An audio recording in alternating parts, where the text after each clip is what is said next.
Thank you. So, again, good evening. I have to tell you that I am so happy to be a Danbury Democrat. I'm happy to be here tonight with fellow Danbury Democrats in this theater, a jewel on our main street, filled with all of you because you care so much about our city. It's a privilege to be among people who aren't afraid to ask the hard questions instead of making cutesy videos, who know that we need to be invested in our community rather than couch surfing our way to our next political opportunity.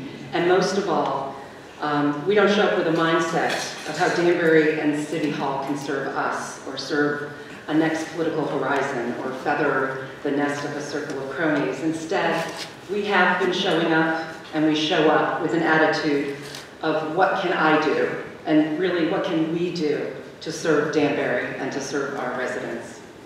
In the past 4 years, we have seen what the 5-strong Danbury delegation can accomplish in Hartford. Our legislators who have joined us today, State Senator Julie Kushner has joined us via Zoom, Bob Godfrey in the 110th, Dave Arconti in the 109th, and Ken Gunker in the 138th, and we also have Rahed Ali Brennan in the 2nd. They have brought back to us more funding than Danbury has seen in decades. Only 2 short years ago,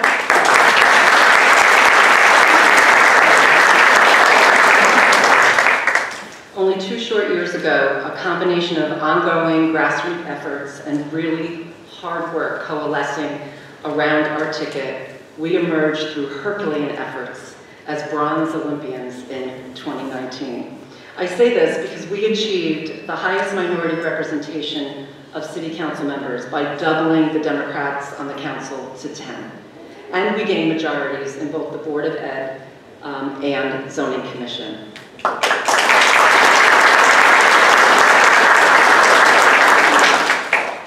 And what do bronze Olympians do when they find themselves back in the arena? They go for the gold. Ladies and gentlemen, tonight we are going for the gold. I hereby call to order the July nominating meeting of the Danbury Democratic Town Committee at 7:28. His Honor, the former and last Democratic Mayor of Danbury, Jean Airquez, will you please lead us in the Pledge of Allegiance?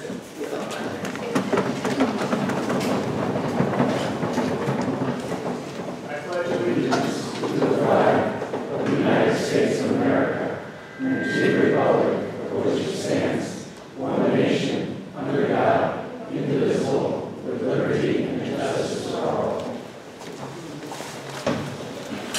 Thank you. So we will start our meeting. Frank Salvatore, our ward captain in the 3rd and city council member, please go take the roll. Dennis Perkins. Present. George McLaughlin. Present. Will Love. He's on the thing. Joe Melizna. Present. Ken Gucker. Present. Tanya Clark. Present. Helena Abrantes. Present. Elvis Novas. Present. Me. Kate Johnson's on the phone. Molly Anderson. Present. I didn't see Carol up there yet. Farley Santos. Present. Joe Britton. Present. Louisa Britton. Present. Sandy Sanchez. Present. Jeannie Arquez. Present. Joe De Silva. Present. Roberto Alves. Present. Andrea Gartner. Henry Hall. Present. Julie Kushner. On the monitor, Sarah Passell. John Guglielmino. Here. Rich Molinaro. Here. Glenda Armstrong. Is she on the screen? Okay. Lucian Giordano. Here. And Wilson Hernandez. Present. You have a quorum. We have a quorum. All right. So now we will do nominations. Do I have a motion for constable, for the slate of constables? Elena. Madam Chair, I'd like to make a motion to nominate Emil Coladarsi for constable. Thank you. Second, Madam Chair. Thank you. All those in favor? Aye. All those opposed by acclamation, we have Emil Coladarsi, also known as Butch Coladarsi, as our constable.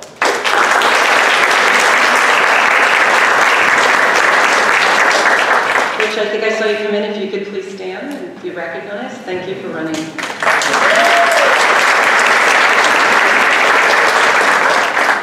Next, we have zoning commission alternate members. Do I have a motion for zoning commission alternates? Yes, Henry Hall. I would like to nominate Olga Magic and Zeus Zagar. Okay, we have 2 names being presented for alternates. Is there a second? Second. Thank you. All those in favor? Aye. By acclamation, Olga Mejia and Zeus Zagar are our zoning alternate candidates.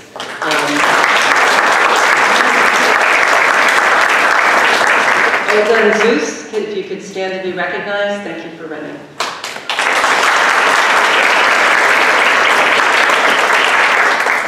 And I think what I'll do for the zoning commission regular members, we have 9 members. As your name is called, if you could stand. Do I have nominations for zoning commission? Molly Anderson. Madam Chair, I would like to nominate Sydney Almeida, Theodore Kadad Jr., Brian Hawley, Sonia Kavasi, Wes Johnson, Richard Dowdy, Nelson Merchant, Larry Morgan, and Jolie Ospina. Thank you. Larry's joining us via video. Is there a second for this slate? Second. A second. All those in favor? Aye. By acclamation. Thank you, zoning commission.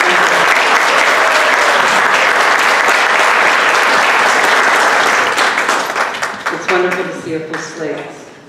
The Board of Education. Do I have a nomination for the Board of Education? Madam Chair, for the Board of Education, I would like to nominate the following: Louisa Britton, Jean Reveau, and Joseph De Silva Jr. Yes, if those nominees could please stand. Is there a second? Okay, all those in favor, please say aye. Aye. And by acclamation,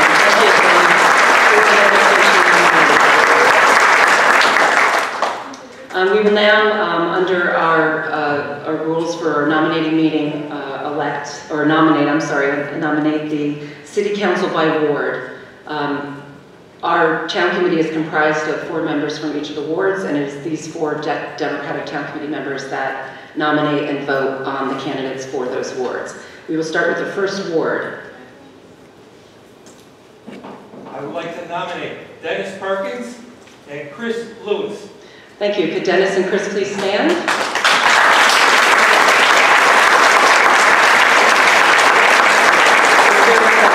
First ward member. Second. Yes, thank you. Thank you, Joan. All those on the first ward who can vote, do you approve the slate? Okay. Thank you. Thank you to the Ward 1 candidates, Dennis and Chris Lewis. Ward 2. Madam Chair, I rise to nominate my good friends Bernie Gallo and Helena Abrantes to run in the second ward for council. Helena and Bernie, if you could stand.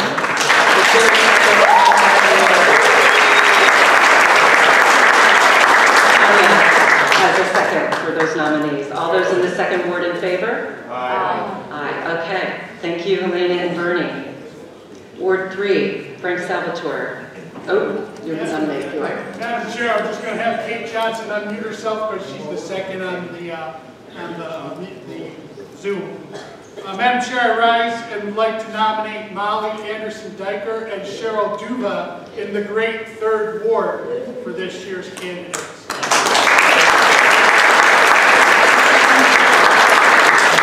Thank you, Kate. Kate has seconded nomination. All those in the 3rd ward in favor? Aye. Aye. Congratulations, Molly and Cheryl.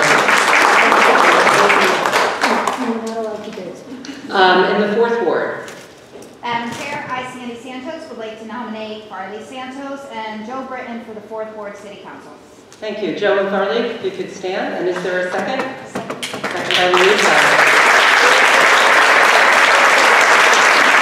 All those in favor from the 4th ward signify by saying aye. Aye. Congratulations, Joe and Farley.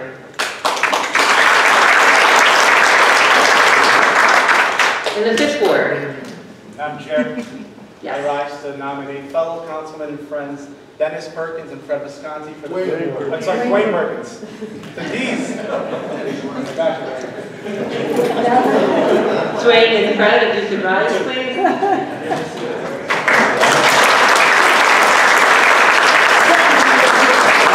And those in favor from the 5th Ward, aye, signify by saying aye. Aye. Congratulations to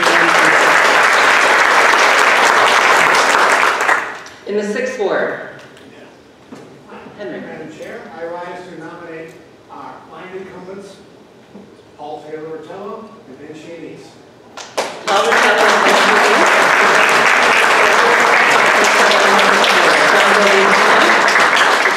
Those in favor in the 6th Ward? Aye. Aye. Congratulations, Paul and Ben.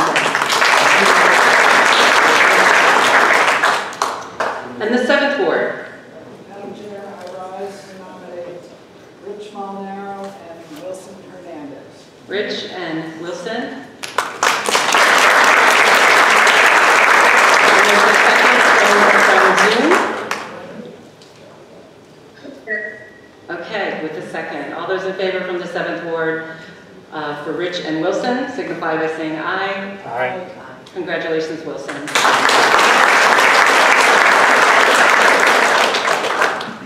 We now have our City Council at large, which we will nominate as a full slate. Also, if you could rise when your name is called. Thank you, Madam Chair. It's my pleasure to place in the nomination the following individuals: Alan Van Dyke Bell, David Cardoso, D. William McAllister, Sylvia Merlin, Rex Salvatore Jr., Gary Simone, and Robert Taversack.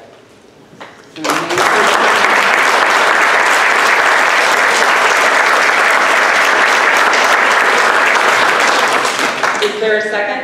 Second. Okay, all those in favor? Aye. By acclamation, congratulations, City Council nominees. At this time, I'm going to yield the floor to my Vice Chairman so he can continue the meeting.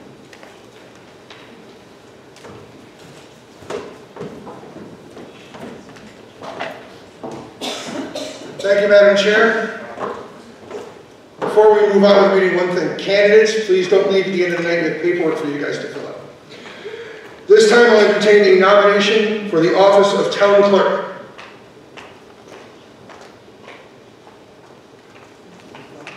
I'm sorry, what? Mr. Vice Chair? Yes. I rise to nominate Andrea Gartner as our candidate for Town Clerk.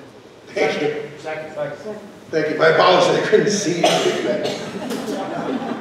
Are there any other further nominations?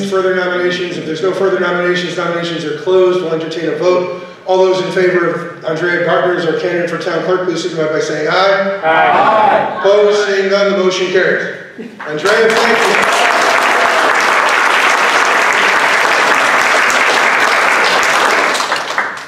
This time, I'd like to entertain a motion for nominations for the office of City Treasurer. Mr. Britton. Thank you, Mr. Vice Chair. I would like to nominate Mr. Henry Hall for the office of City Treasurer. Thank you. The nomination is Mr. Henry Hall for the office of City Treasurer. Do I hear a second? Second. There's a second by Mr. Salvatore. Are there any other nominations for City Treasurer? Are there any other nominations? Are there any other nominations? Seeing none, the nominations are closed. All those in favor of the nomination of Henry Hall to be the Democratic Party's candidate for the City Treasurer, please signify by saying aye. Aye. Opposed, seeing none, the motion carries. Congratulations, Henry, and thank you.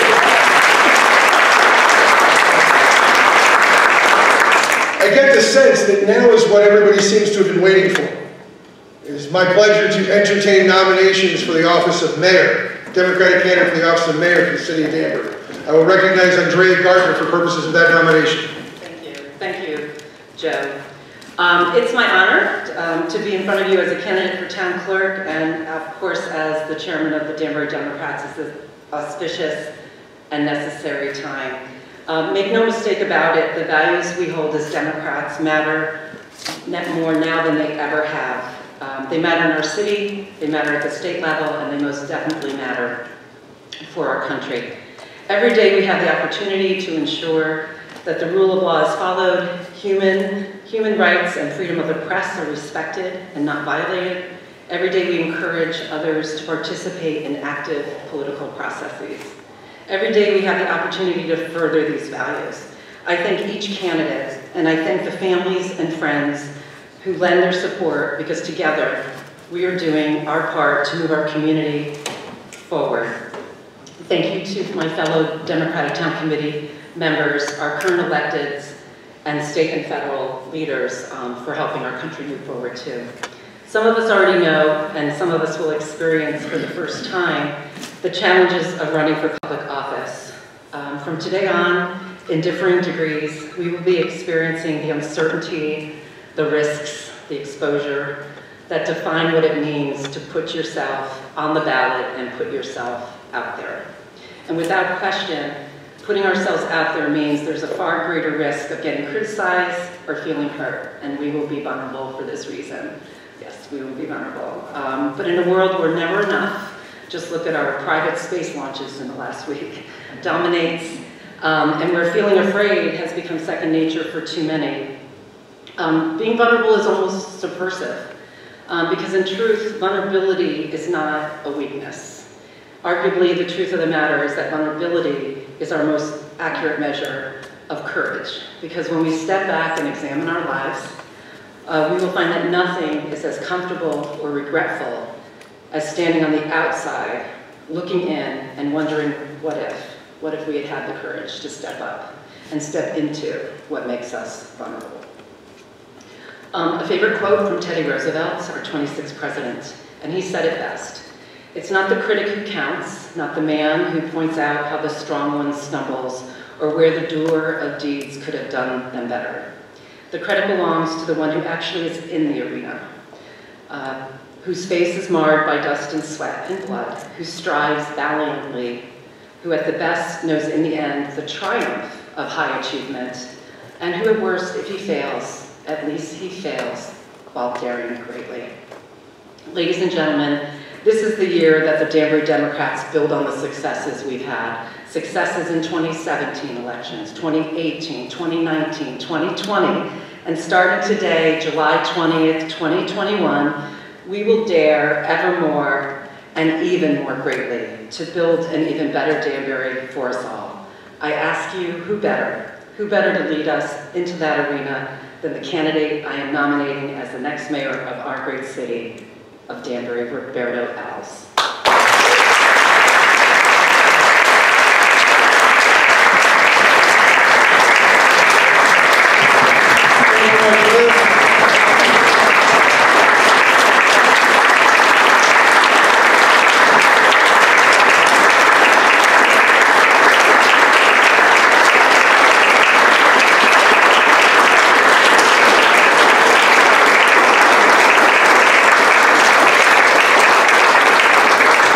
At this time, the chair would like to recognize Councilman Farley Santos for purposes of a second.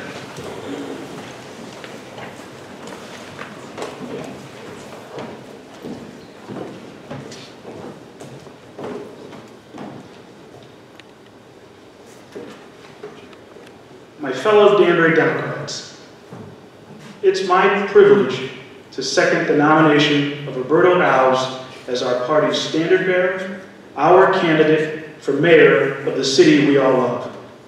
There is no one with a stronger work ethic, determination, and passion for Danbury than Roberto. His story is Danbury's story. His values are our values. Love of family, love of community, and service to others. I've gotten to know Roberto as a natural leader, the person who led a team of new candidates several election cycles ago to reinvigorate our party and to run hard on the ideals we hold for a better Danbury. The councilman who doesn't hide from the tough fights, who consistently seeks transparency for our residents, and who wants to achieve positive results for the same. He continues to do that. I've gotten to know Roberto the man, the loving dad and husband, son, and loyal friend. You see, Roberto is the kind of person you want on your side, the person who in your darkest moments is there for you with a helping hand. His many texts and calls of reassurance lifted me up during a dire time. But the interesting thing is that I'm not the only person here who has benefited from knowing Roberto and benefited from being his friend. His compassion for others is inspiring. We've knocked on thousands of doors for our party, and we will knock thousands more this cycle because we deserve a mayor who truly represents Danbury values. We deserve a mayor who has lived the struggles that working families in Danbury face every day. One who is in touch with the needs of our community. We need a mayor with the audacity to strive for more and to be better. We need a mayor who is willing to lead with fresh ideas and creative thinking for the future, not a rehash of past failures. It's time to hit the refresh button. It's time to have a mayor who represents us, who exemplifies the diversity and potential of our city. We need a mayor with sound judgment, fortitude, to make a better Danbury for all. We need a mayor who has lived the Danbury experience. Roberto is the Danbury experience. I am incredibly proud to second the nomination of the next mayor of the city of Danbury, Roberto Alves.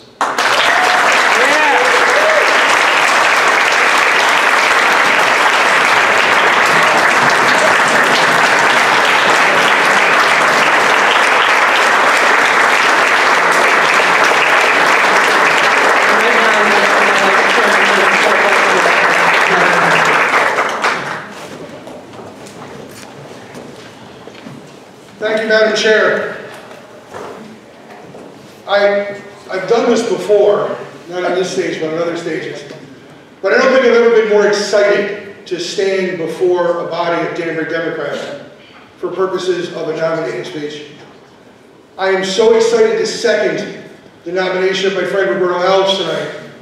I love Danbury. I have spent my entire life in Danbury. In fact, for a while, I rented an apartment in this very building upstairs. I could not think of anybody better to lead us. Because Danbury is at a crossroads. Danbury is a great city to live and raise a family in. That's why my wife and I are raising our children here. It's why Roberto and his wife chose to raise their children here. But that doesn't mean that we are a city without challenges. Every city has challenges. Danbury does too. But these challenges can be met, but only with a leader who is willing to acknowledge they exist. Grasping those challenges and seeing the opportunities before us.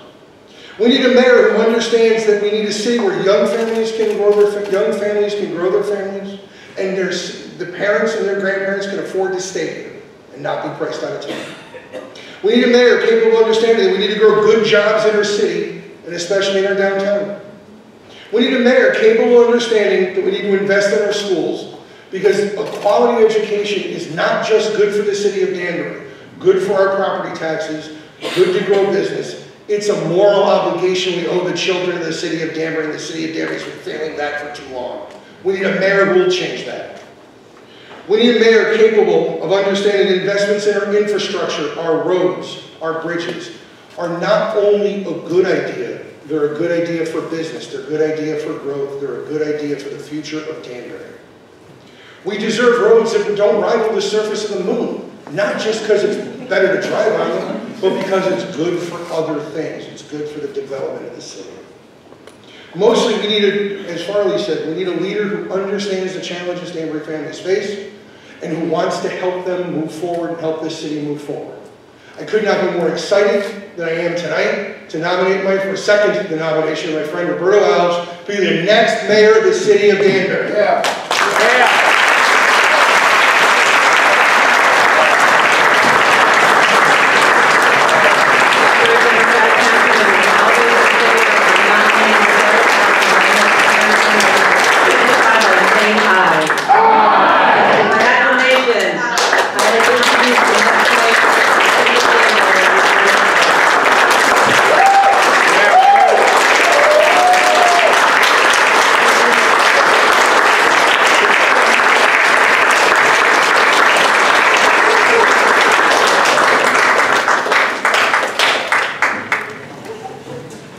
Hey everybody.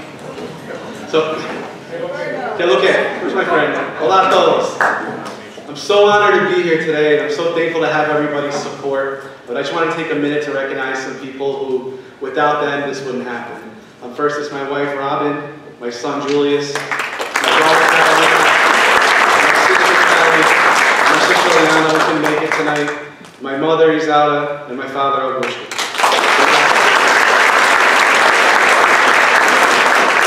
proud to be here with so many Democratic officials and others who will join the ranks of elected officials on November 2nd. As I came here tonight, I can't help but wonder how we all got here. Not how we drove, if we walked, not how we physically got here, but how we got here. I'm talking about what led each of us here to the point where we knew we wanted to make a difference, get involved. Each person here tonight has a vision of what they want to accomplish on behalf of our community. And every one of us shares common viewpoints and common goals, influenced by our individual experiences that we have shared in Danbury. And I'm proud tonight to be among you to accept your nomination to be the next mayor of Danbury, Connecticut.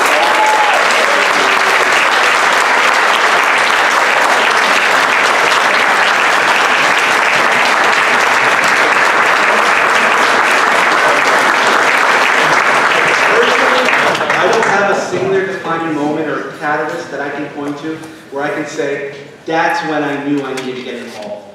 And it was a culmination of a lot of things going back to my childhood. I grew up in a neighborhood not too far from here, right up on Sheridan Street. I used to walk to the movie theater. And my parents, when they immigrated here from Danbury when I was 5 years old, one of the first things they wanted to do is they enrolled us in schools because they understood the value of a good education. When I started in kindergarten, I was put in the ESL class. And my teacher, Ms. Andrade, she spoke Portuguese. She's one of the reasons I'm standing here today. I was a kid who came to a new place. I didn't know the language, I didn't speak any English. And I was treated a little differently by some. But Ms. Andrade and other teachers like her, they listened to me. And that helped me find my voice. And you know, it means something when you know your voice has been heard. When someone listens, you can tell because they understand you too. It's how you build relationships, trust, transparency, and it's how you build coalitions. And Danbury's leaders haven't been in the business of transparency, trustworthiness, listening, or coalition building for a long time. This lack of leadership and understanding is evident in our daily lives. It's written in the cracks and potholes of our unkept roads. It's reflected on our flood-prone streets on rainy days. It haunts our empty storefronts right out here. And every year it's codified by the 3rd floor of City Hall. You just have to look at the city's budget to see how different the 3rd floor's priorities are from all of us in this room tonight. It's a failure of leadership. We've been short-changed for 2 decades, and we've been delusioned. We've seen how other cities in Connecticut have forged their paths with entertainment, downtown small businesses, grand list growth, good roads, schools, great property values. And if you take a snapshot of some of these communities, you look at the Norwalk, Middletown, on a Saturday night at 8 p.m. and compare it to a Saturday night in Danbury, you can see the differences from a mile away. And it's time we stop asking ourselves why things are why they are. It's time we get to where we want them and need them to be. We need a fresh approach. So let's talk about how we get there and what the vision is for our city.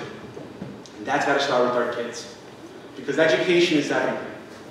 You heard me talk a minute ago about my experience as a kid, and I'm a product of a good education through the Danbury schools. But our schools, as they stand, they need change.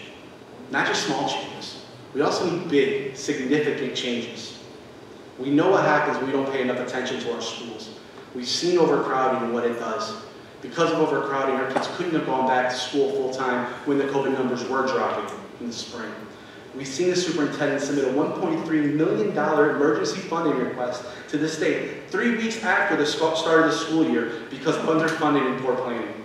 We've seen teachers, parents, students all standing together, calling on City Hall, begging for our schools to be properly funded. Over time, Danbury schools have been refused over $45 million in funding. We're ranked dead last, 169 out of 169 in cities and, out of cities and towns in Connecticut in our per pupil expenditure. We're dead last. Danbury shouldn't be dead last in anything.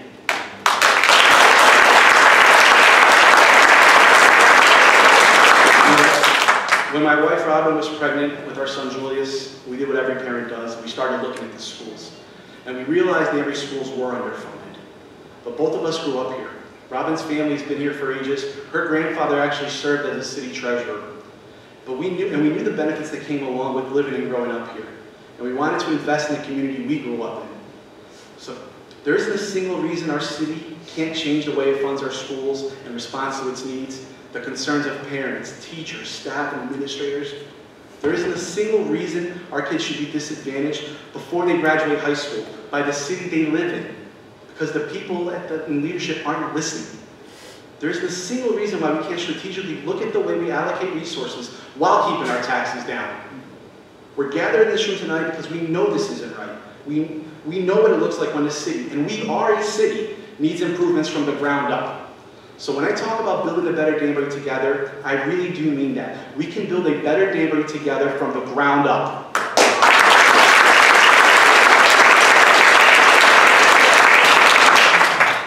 There's a woman who lives on Dartmouth Lane who reached out to me recently, and she said that Eversource had done some work on the gas lines in her neighborhood, and by the time they had finished and packed up their equipment, Dartmouth Lane was in worse condition than when they started.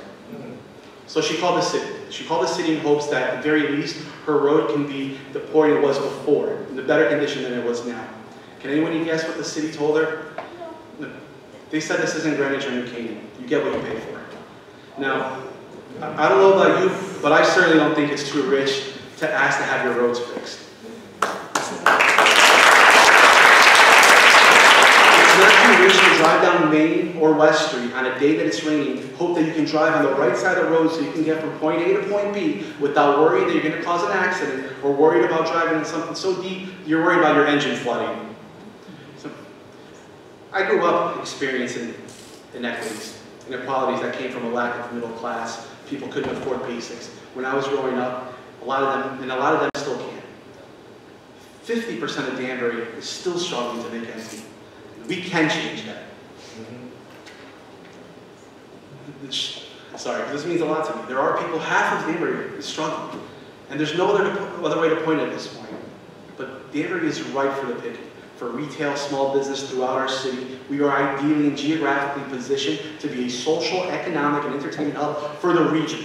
But we can't do it without getting out of our own way. We can't let that be a roadblock in doing this. Because when we talk about the issues our city faces or the improvements we want to see, big or small, they gaslight us. We are an integral part of this conversation. We know better because we live these experiences every day. So there's a bigger picture at play here. We're here because we want to be a part of writing Danbury's future together. There's a huge responsibility that comes along with that. And in some ways, it's similar to the duty of being a parent. As a parent, it's your job to look out for the safety, the health, education, and well-being of your kids. I'm running for mayor because I feel the same sense of duty to our city. It's the reason that after I became a parent, I dialed into the pulse of our city. And I saw a lot of the same inequities and struggles and the literal cracks in the bedrock of our city that have been there since I was 5. I couldn't just continue knowing that there was a world where I could do something about it. So I grabbed my clipboard, I grabbed the pen, and I ran my heart out for city council, and we won.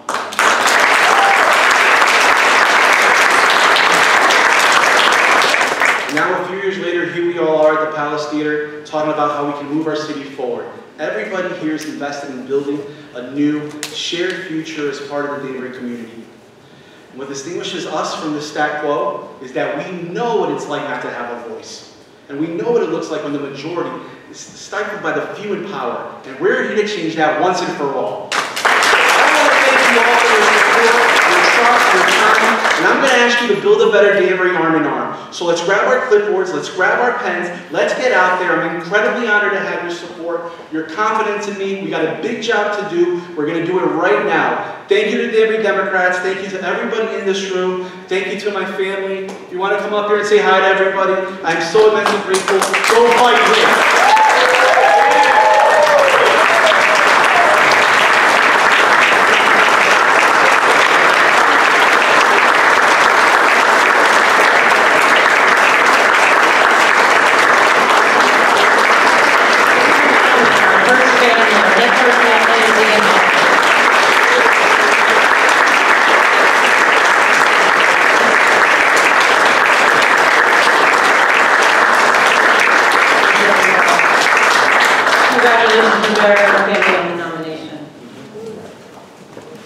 Okay, we still have a meeting to conclude with no further business before us. I do want to remind candidates we have a form for you to sign. Please go to the lobby and look for our Vice Chair, Joe DeSilva, if you haven't signed that form yet. We're also convening very informally down at Pippa's Sports Cafe, that's 114 South Street. Please join us, and I will hear a motion for an adjournment. So moved. A second. Okay, thank you. All those in favor for adjournment at 8 o'clock on this auspicious evening